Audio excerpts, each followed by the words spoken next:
try different wines. Okay. What's your favorite wine? Red or white? Hold on, first. Red. Okay. I'm sophisticated. I think a part of me was just like, y'all, we've been great. You're just now figuring it out, but we've been great. That's who we are. It's in our DNA.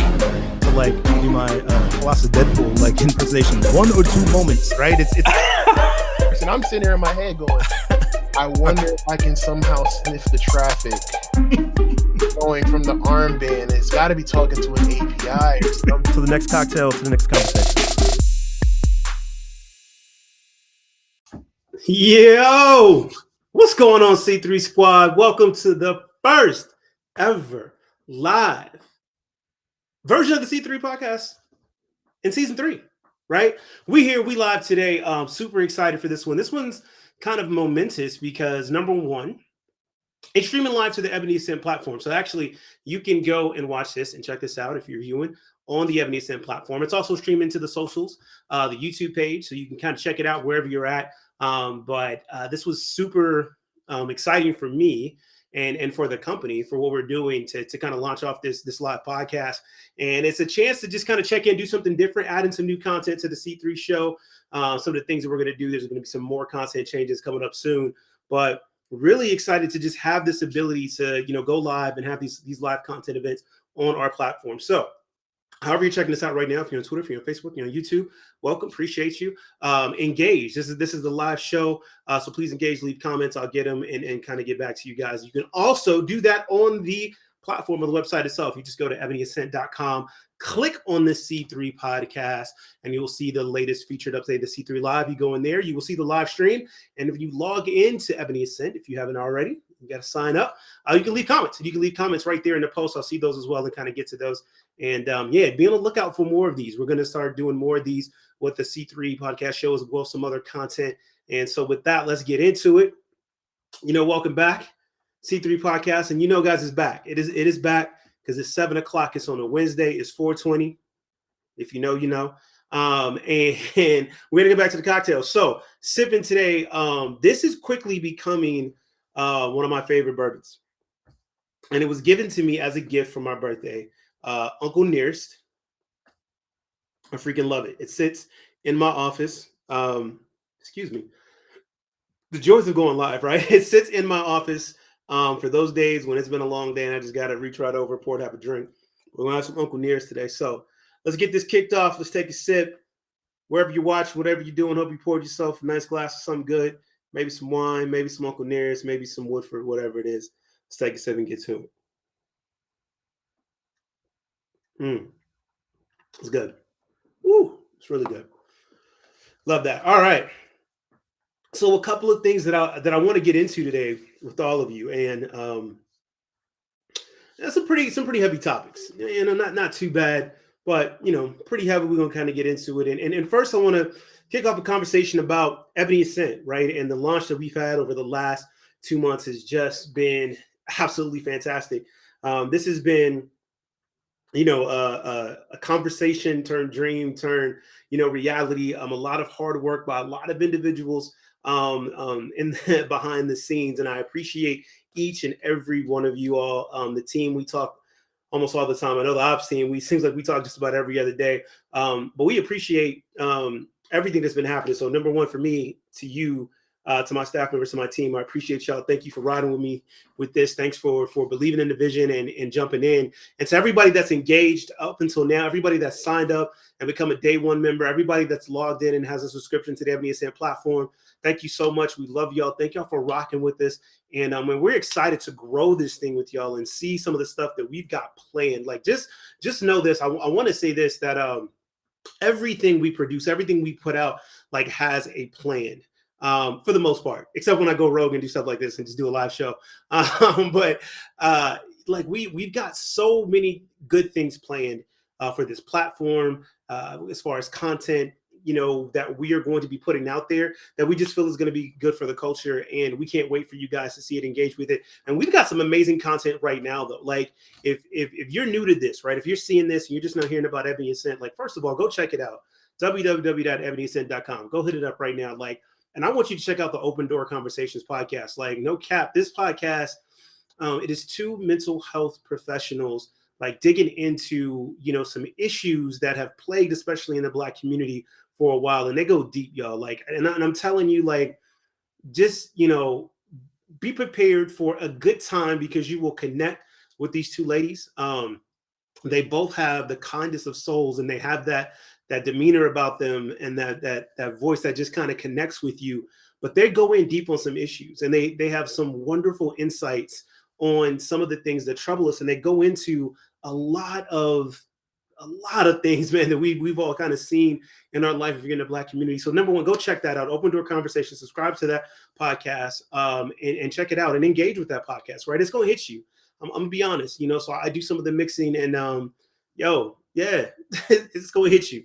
It's definitely gonna hit you, but in a good way, right? It's gonna force you to kind of have some deep thoughts and to have come back and maybe have some conversations, or with your colleagues, or maybe even your family, your partners. But really, kind of a conversation within yourself, and kind of make you question some things of why you are kind of the way you are, so how you respond to certain things. And these are all in good ways, right? To kind of help inspire growth, which again is what the Ebony Ascent platform is all about. So definitely, please go check that out. But what we've been kind of doing over, the past couple of months is, as we've been rolling this out, right? We've been, just checking the stats, checking the engagement, planning out the content. But we've also been talking about what type of content we want to have on the platform, right? And I wanted to take a little bit of time and kind of, start this conversation about Ebony Ascent, of like, make sure everybody is clear on what the vision is. So, right, Ebony Ascent is the platform of On the Corner Media. So On the Corner Media Group is the company that was founded 2 years ago.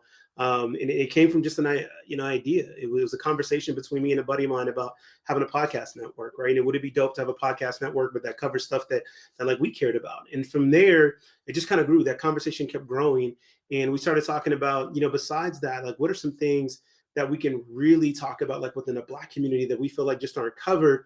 And then it went from there to, like, beyond that, like, let's start telling our stories. Let's start, showing and representing in ways that are different than what's out there now. And we really wanted to focus on, uplifting and educating the community and offering things, but not just bullshit, right? Not just all this stuff out here that was scamming and, charging, thousands of dollars for master classes and all this stuff or whatever. I'm not knocking anybody hustle, but we really wanted to make sure that people were getting, the foundational information, real insight that was going to help them and drive them. And there's key areas that we focused in on. And so that's what's driving everything, right? Is that conversation, to our culture, to our community about that.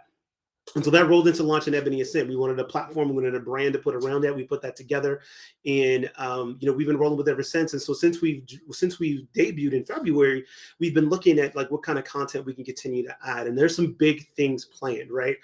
Some of it's still in the early stages, so I can't give you a whole lot of details. But there are things planned that we want to make sure that we're putting out and making an impact.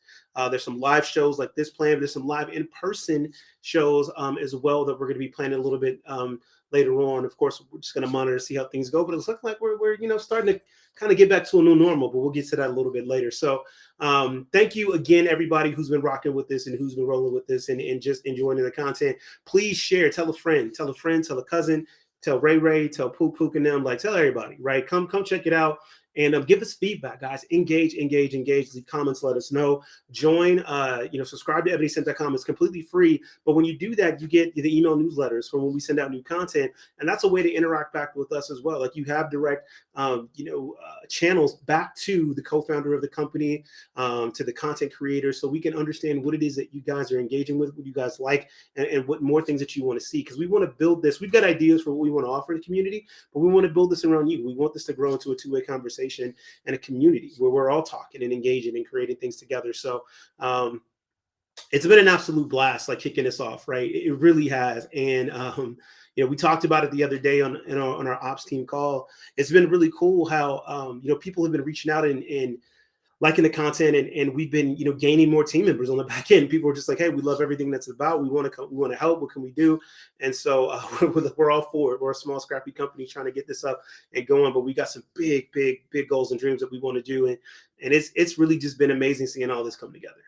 And so with that, I want to talk about a couple of things, some new faces and new content that's going to be coming.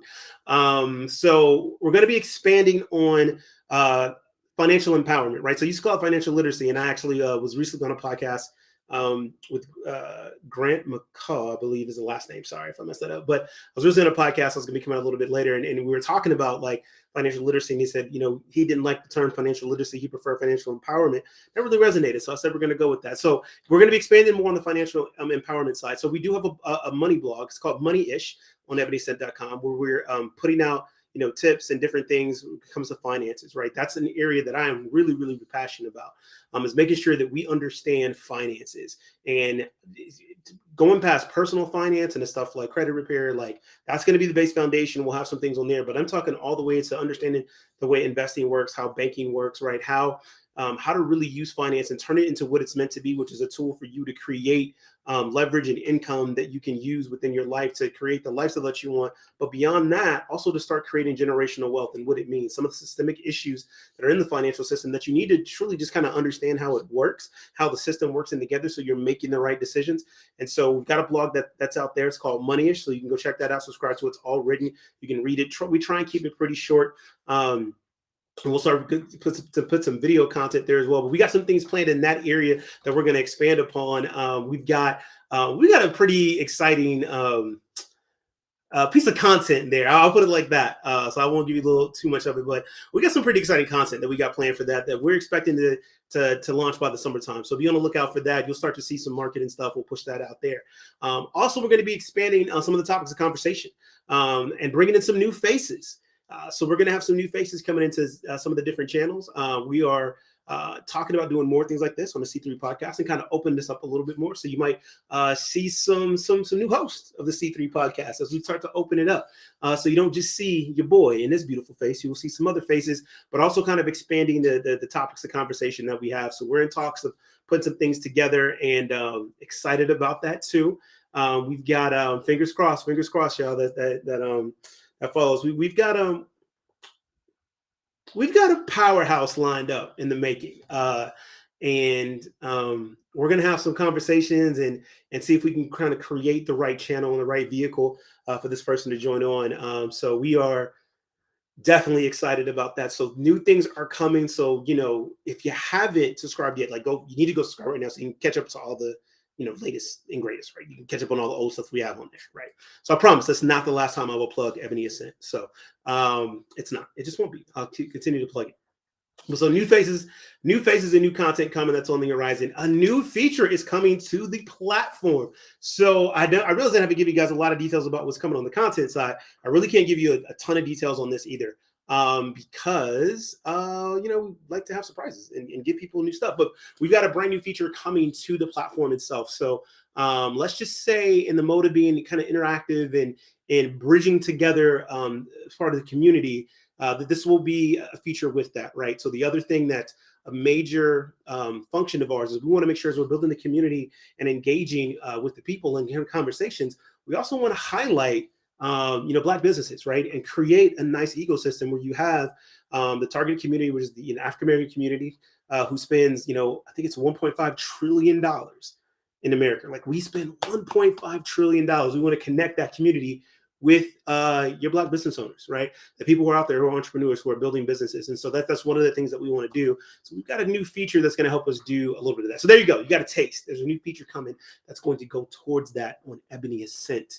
So we're excited about that. And it's going to be coming fairly soon, right? I won't give a date because my team would kill me if I gave a date because we may not be able to meet it. I'm lying. We'll be able to meet it. All right.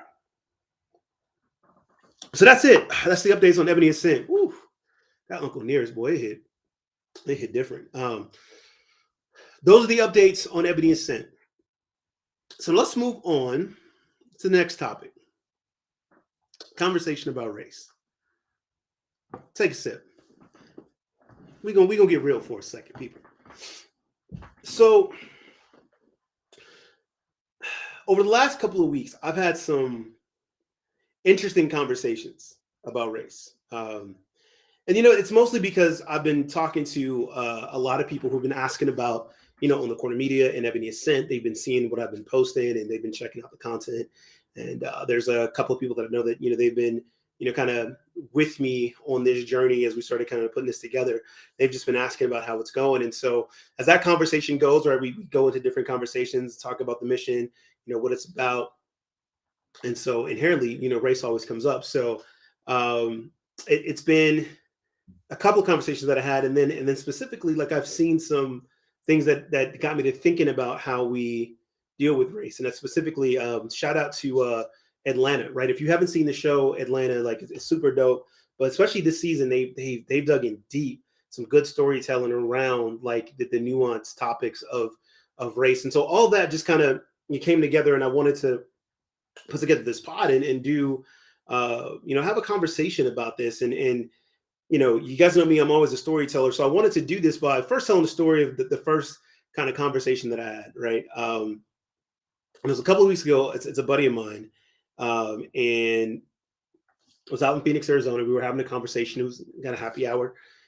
And so he was, asking me how the company was doing everything. And he introduced me to one of his buddies, and I was telling him about the company, and he was very interested. He was a Native American and wanted to know about like what it was that I was building and what my team was about and what our mission was about. And so we kind of connected on that. And so as we started kind of talking into the conversation of race within the US, my buddy, who's a white male, an executive, and been an executive for years now in tech. And he said, he goes, I'm curious to ask you guys, like, how, and I'm going to butcher how he worded it, but we'll get to just like basically, in a percentage wise, like, what would you say, the level percentage of racism in this country? He's like, I think it's like 20%. And so I, of course, laughed, and I was like, yeah, that's funny. But it was also true that, I mean, from his perspective, I can see why he thinks that. This white male in the US, he didn't see it. He doesn't think it exists as much. And so I responded, I was like, yeah, it's more like 60%. His buddy who was native said it's more like 80. It's kind of being nice. I said 60. I could probably agree with 80. Maybe somewhere in the middle. And he was truly shocked by this, like legitimately like shocked. And, before you go and pass judgment, you hear this, he's actually a really good guy. He actually truly is an ally and somebody who wants to change and make a difference. But we started to dig into that. He was like, why is this number so off? He was like, and his first thing was, no, I don't believe it. I don't believe it. And I was just like, why would you ask him a question? Why would you think it would be any different from your perspective? Right? Of course you think it's 20%, because for you, all you would see is the outward, the overtly outward, racism that happens. Something like the George Floyd incident, Ahmaud, Arbery, things of that nature, Philando Castile going all the way back. We can name them and go off all the names. So you only see that. And you say, well, that doesn't happen all the time. So then, therefore, you would think that's it, right? Because in your daily life, you don't experience anything close to that. Again, you're a cis white male in the US. So, I started to talk to him, and I said, look, let me tell you a story. When I was coming out and I was getting ready to graduate, and I was interviewing for companies, right? Trying to go, get that nice corporate job.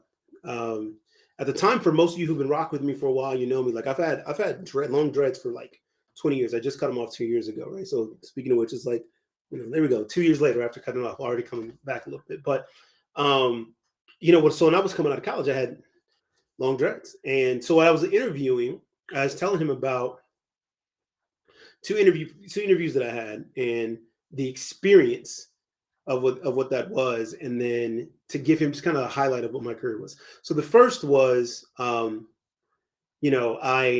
had an interview, went pretty decent.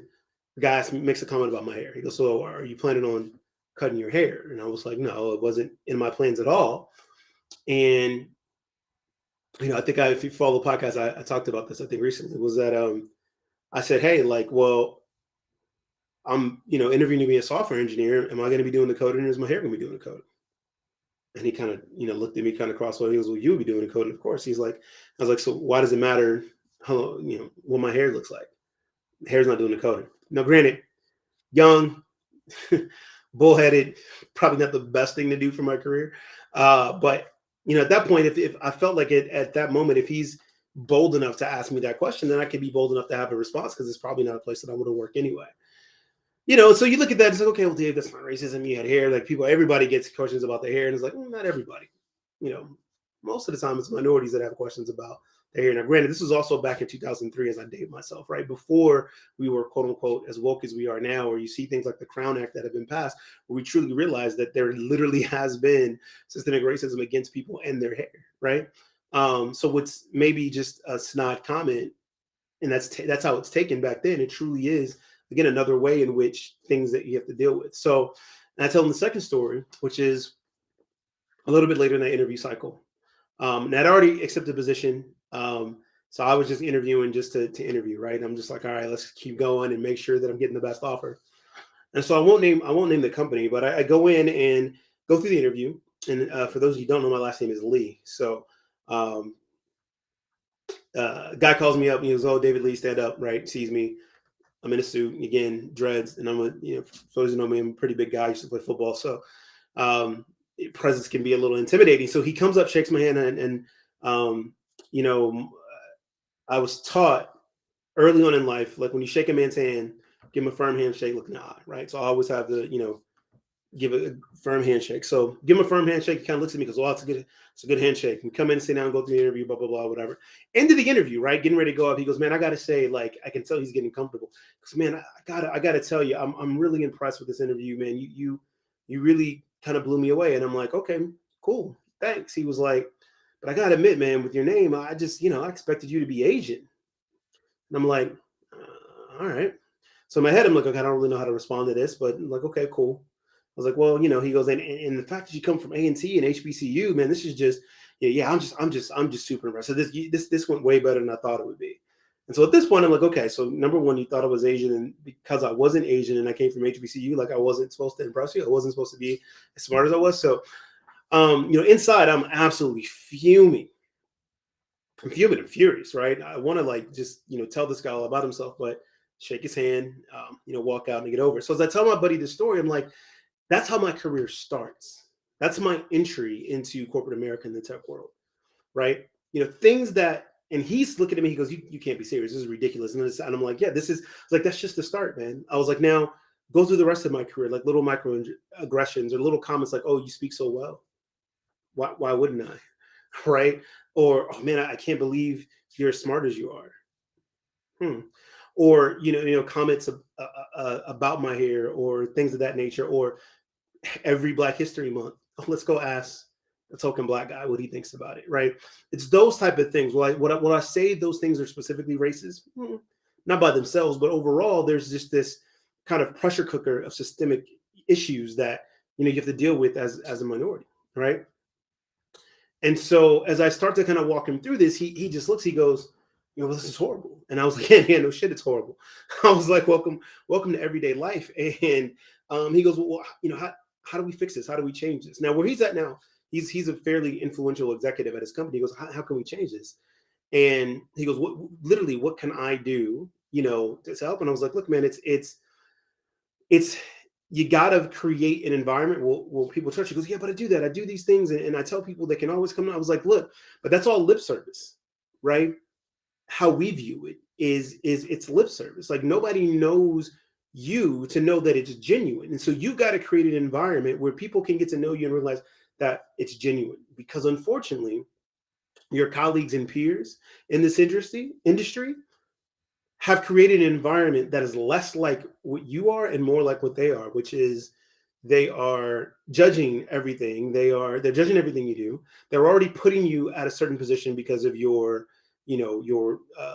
religion or your race or your sex. Like they are already making judgments about you, and they're creating, and they're in sometimes unconsciously creating environments that go against you already. And they literally don't genuinely want to know about you or hear your thoughts. They're just kind of going with the flow. That is the peers. And here's the thing: they all look like you. They look like you. They dress like you. They talk like you. So if you walk in and you see 5 or 10 people that all look like you, how is somebody supposed to know who's the good one? Who's the ally in this situation, right? And so we continue just to kind of have this, going back and forth in this conversation. He was truly interested in asking some of the things that he could do. And I appreciated his willingness to kind of really look at it. And also the willingness to realize that he's got a bias that he doesn't see. There's going to be some things that he's just never going to understand because he's not going to feel it because he's not a woman and he's not a minority. So these things, these issues, he'll never sense or kind of feel because that'll never be applied to him. Right, wrong, or indifferent, it just is the way it is. And when you start to look at this, right, like it's the nuance where it matters. What I enjoyed, him and I have a good relationship, but what I enjoyed about that is that he was open enough to want to have the conversation, wanted to listen and hear and realize that, hey, this is not like, this is an area where I can authoritatively speak about because I don't know about it. And he was genuinely interested enough to hear about things that he could do to help make it better. And willing to have an uncomfortable conversation, right? And in ways when I would tell him is like, look, like, yeah, like most of the people that act in the way that you would see as disgusting or like racist, like they look and dress just like you. So from the outside looking in, you're just like them. And it's like when you have that conversation, when that moment hits, right? It's hard, it's uncomfortable, but it's those type of conversations that we have to continue to have and have to create pathways for people to feel safe to have those conversations. We went on to talk, right? I've worked with him a couple of different times, and he asked the question like, hey, did you ever feel that way? Like when we didn't know each other as well. And I said, look, man, I'll put it to you like this. Like when I didn't know you, I just threw different things at you. I gave you different scenarios that I would test and see, like where is this guy really? Is he genuine? Is he not? Right. And then based on that, like just how much are you willing to engage in conversation and have an open conversation and truly show like what your true colors are? Because people will show them over time. And so it's one of those things where I hope that with everything that we've seen over the decades, but even specifically recently, is that we can start to have, these more nuanced conversations about it and be, open about it, be authentic about it, right? And also be like, I can't think of the word I'm looking for, but compassionate about it, empathetic about it, right? On both sides. Because it's going to take that to really move this in the way that it needs to go, right? Understand that there's certain people that if you're a minority, if you're a woman, like you're looking at something from your point of view, understand that the person on the other side is not you. So while it may be painful for you or just really passionate to you, like they don't know that. Now they can empathize and you can communicate, they can understand, but there's just going to be a level that they're never going to be able to see. So there's got to be empathy on that side to understand. It's like, look, they are trying. On the other side, there's got to be empathy to go like, yeah, you can't just dismiss it because you've never seen it and you never experienced it. Well, it doesn't exist. You've got to be empathetic to the point that this person is telling you something that you will probably never experience, but collectively we're all a part of. And so there's things that we can do together to make sure that we're changing it, that we're making a difference. And so it was a pretty dope conversation, an enlightening conversation, and I'm glad we had it, right? And it's one of those conversations that inspired the podcast and the reason why we're sitting here tonight. And I'm going to continue to push and make sure that we have those conversations. And as I talked about earlier, some of the new content expanding. Continue to have those conversations. Bring them here on this platform.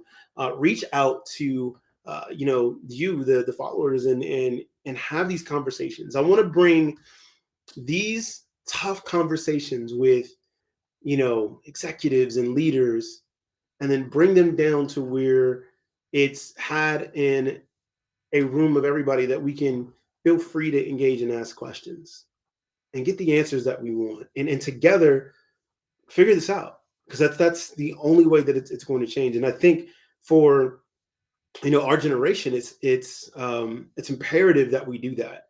And a quick tangent, I remember when everything happened with George Floyd and the protests were happening, all over. There was I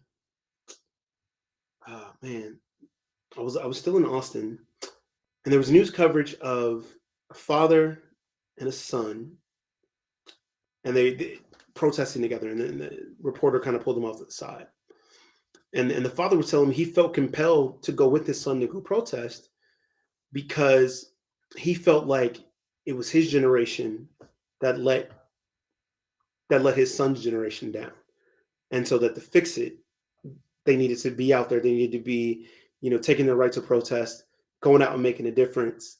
And as he was doing this interview, he ends up apologizing to his son and saying that, he was sorry that his generation didn't do more so that his son's generation didn't have to go through this. And that resonated with me in a way that, like, we are, whether we want to or whether we want to realize it or not, we are called as a generation to make things better for those behind us. And it gets to a certain point of maturity in life. And I think, obviously, if you're a parent, you know this already, like, where your life becomes not necessarily about you, but about legacy and what you're going to leave behind, and how you're going to make an impact for the generations coming behind you.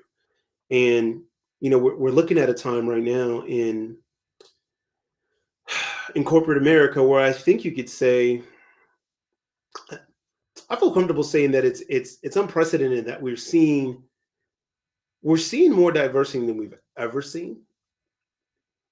And it's sad because it's shit what the numbers are right now, but it's the fact that this is more than we've ever seen is pretty sad in itself, but it's there. And we're in a state where people are listening. They're starting to understand that it's different. We've got enough people pushing and wanting to make change.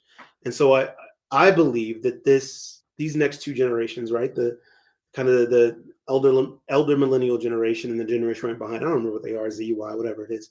But I'm going to say everybody between 25 and 55 now, this generation, these two generations, or whatever, have a chance to substantially change how we view and operate and work within these environments, right?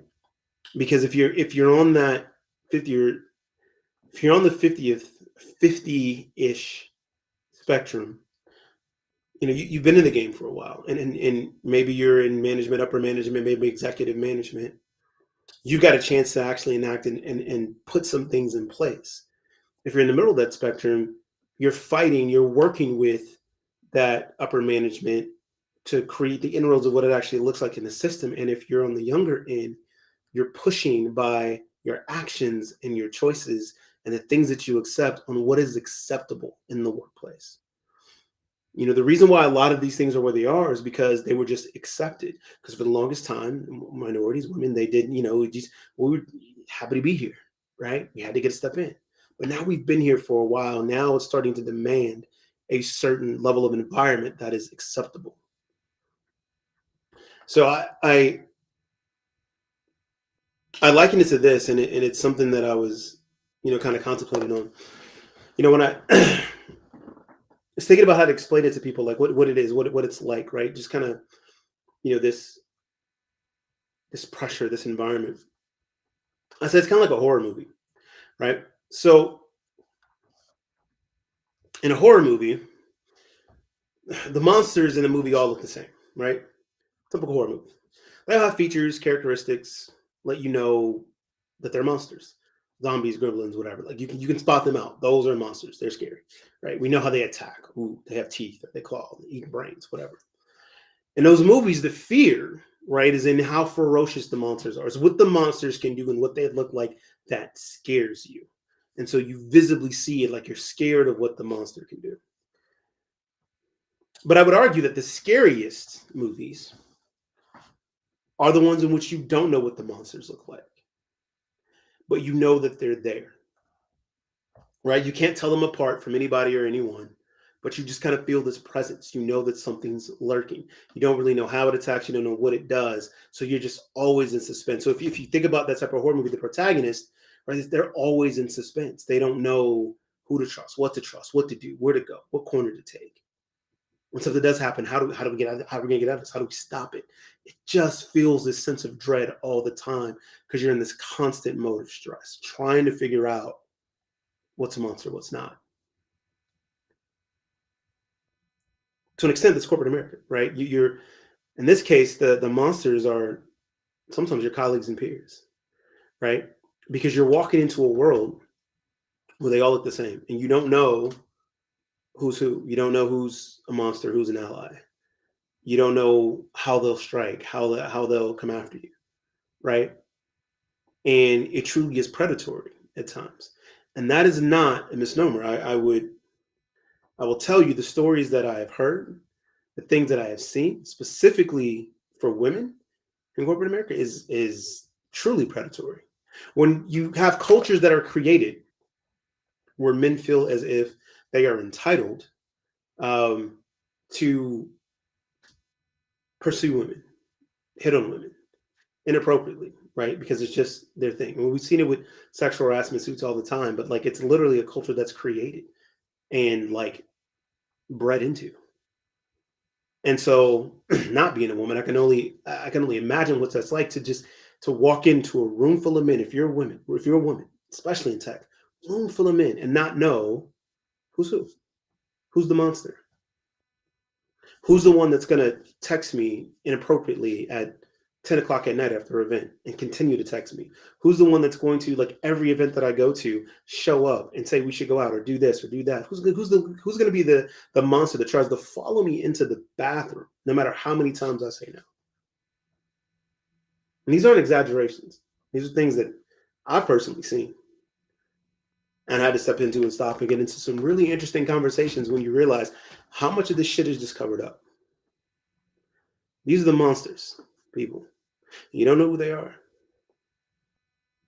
And that's when you talk to someone, you have a conversation with a white male executive or white female executive, right?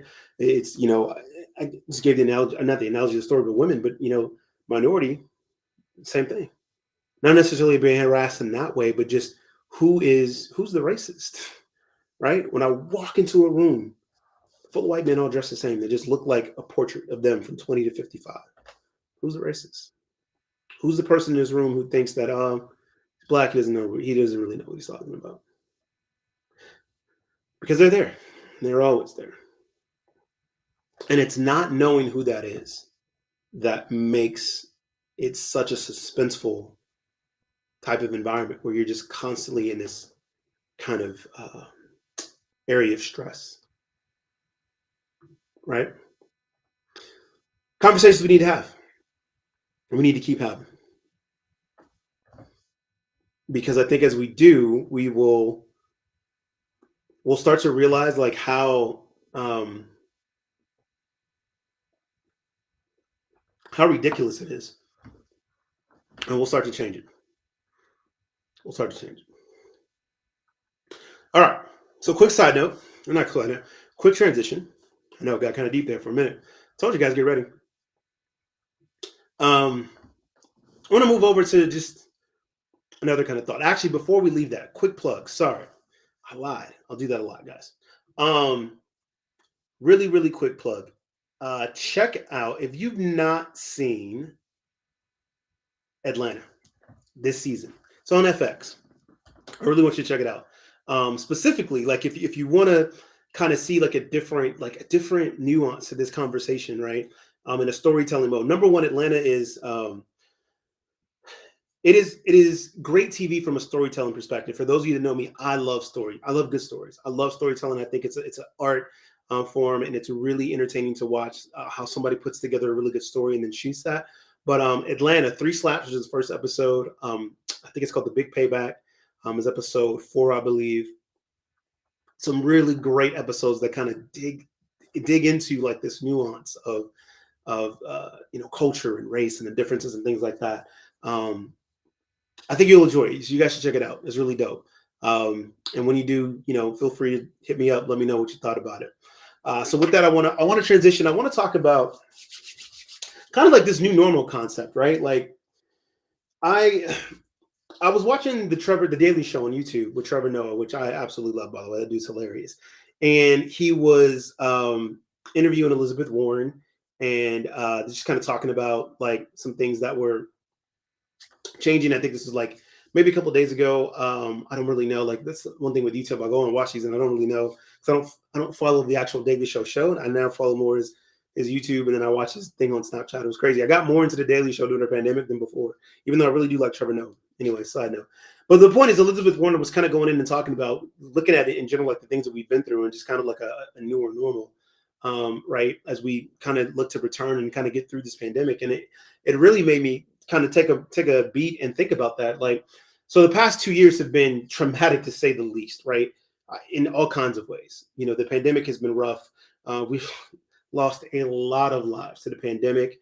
It's caused a lot of stress, a lot of fear for a lot of us, and we've seen that fear get turned into like infighting in politics about all these different things, because truly at the end of the day we're all scared because we got faced with mortality in ways that we never have, right? On a worldview, like we all got faced with this thing, like this is, we are all mortal, we all have a time, right? And we don't know the day or the hour that's going to come, and this, it was huge, right? And so it caused a lot of us to kind of rethink a lot of things. But with that, right, so you add into the pandemic, you add in all the racial issues that we saw with George Floyd and Mount Arbor. You saw the protests coming. You saw like this ridiculous economic package that got put into place, which is going to have, we're already starting to see the huge impacts financially, with inflation, everything else, this system. Like, so we had all these things kind of happen all at once.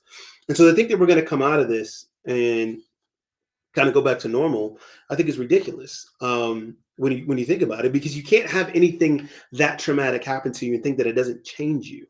Right. And so we've all been changed because of that. Right.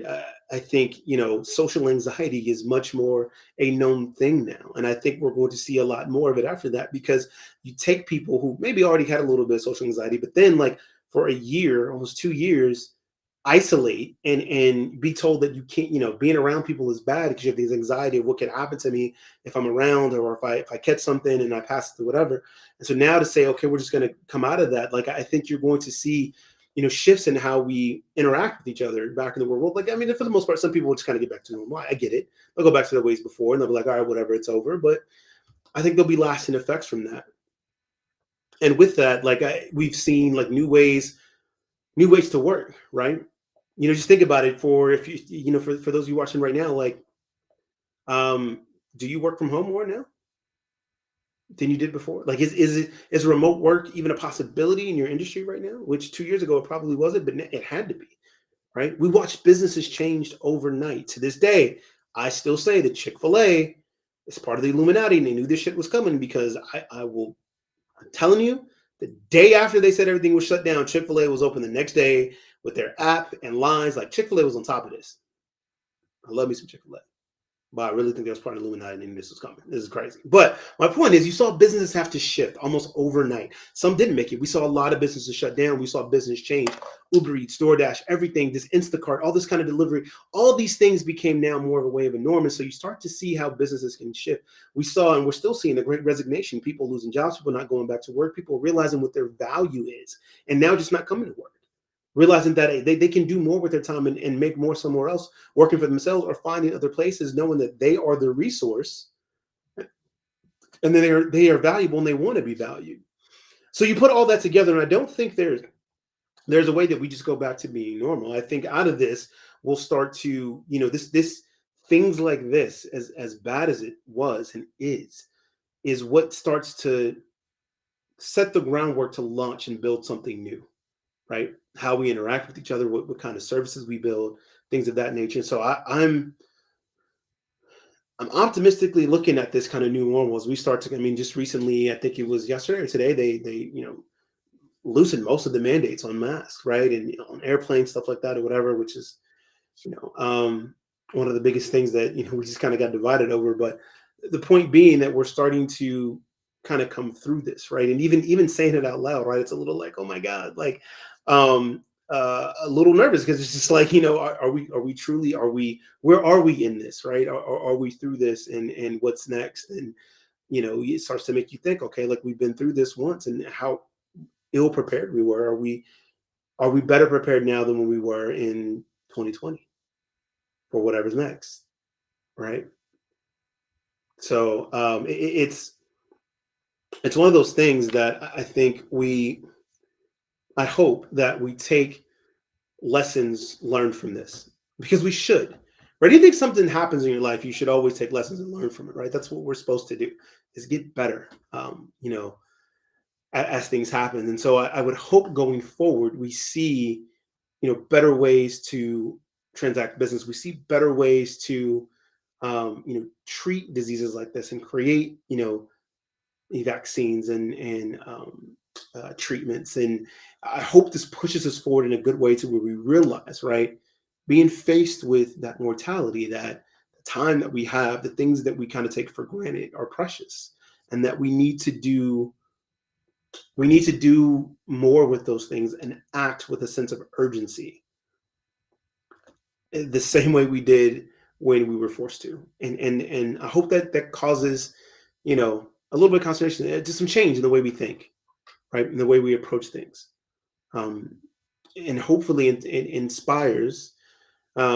Not that all this could be inspiring, but my point is the generation that grew up with this, right? And I'm talking like, young teens to 9, 10, they go through this, that it inspires them to want to do things differently, right? Hopefully we get more scientists that come out of this and say, hey, look, man, I remember when I was young, like we had to stay inside. It was crazy. I'll never want to do that again. And I want to be a scientist that helps prevent stuff like that from happening. But in general, I just hope we take this going forward, and hell, man, we just treat each other better, man. I think we saw the worst of ourselves as humanity the last 2 years, right? And I think in a way that opened all of our eyes, right? We really saw how fragile the human psyche is, right? How childlike we all are, like when we take away our binky, which is we can't go outside, and we just lost it, right? And so hopefully we got a little better with that. Hopefully, we'll see. Yeah. So that's it. First live stream, season 3. That's all I have for you people. That's it. That's all I got. You know what I mean? So hopefully you've enjoyed this. Drop some comments. Head over to ebonyascent.com. You can log in. You can watch the live stream. You can, once you log into the platform, you can actually leave comments there, right there on the page. You can see what's popping, what's going on. Engage right back at you. Follow us on all the Twitters and socials. On Twitter, look for Ebony Ascent. Instagram, Ebony Ascent. Facebook, Ebony Ascent. We're there. We're all there. More stuff coming there. We're going to continue to market more. Continue to put up more things. New content coming on the way. New faces coming on the way. Thank you. C3 Squad. If you listen, you watching this, you've been rolling with me for 3 seasons. I appreciate you so much. You've seen the growth of this podcast. You've seen the growth. You've seen the birth of On the Corner. You've seen the birth of Ebony Ascent. And it's been a fun ride, and it's going to continue to be a fun ride. We're going to continue to keep going. So much more stuff planned. So thank you all so much, C3 Squad, for tuning in. Thank you, everybody, for tuning in to Ebony Ascent and rocking with us. Y'all know what it is. To the next cocktail, to the next conversation. I'll stay safe out there.